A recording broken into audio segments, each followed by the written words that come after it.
Patuloy ang pahirap na dala ng El Nino sa Bagong Bayan, Sultan Kudarat. Nagtsatsaga ang ilang residente sa pagkain ng mga pananim na may kagat ng daga dahil halos wala na raw silang makain. Kakulangan ng supply ng tubig naman ang problema sa iba pang lugar sa bansa. Makibalita tayo kay John Paul Seniel. Nagtsatsaga ang ilang taga-barangay Bahay sa Ripinang sa Bagong Bayan, Sultan Kudarat sa pagkain ng root crops kahit na raw yung mga nakagat na ng mga daga. Halos wala na raw kasi silang makain dahil tuyong-tuyo na ang kanilang mga lupang sakahan. Kadalasan, isang beses sa isang araw na lang daw sila kumakain. Mga water container na walang laman at gripong walang tulo, ilan naman ito sa mga idinadaing ng mga atletang sasabak sa palarong pambansa sa Albay na nananatili sa mga pampublikong paaralan.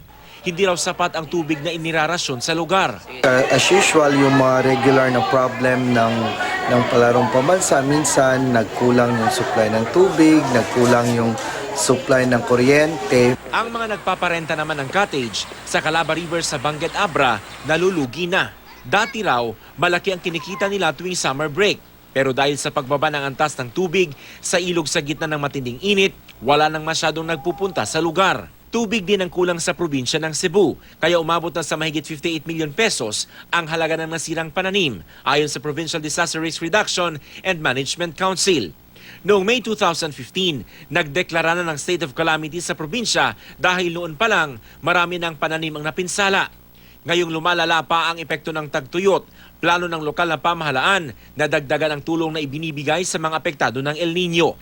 Naglaan na ang provincial government ng 42.7 million pesos para sa one-year action plan upang makabangon ang mga residente mula sa pinsala ng El Nino.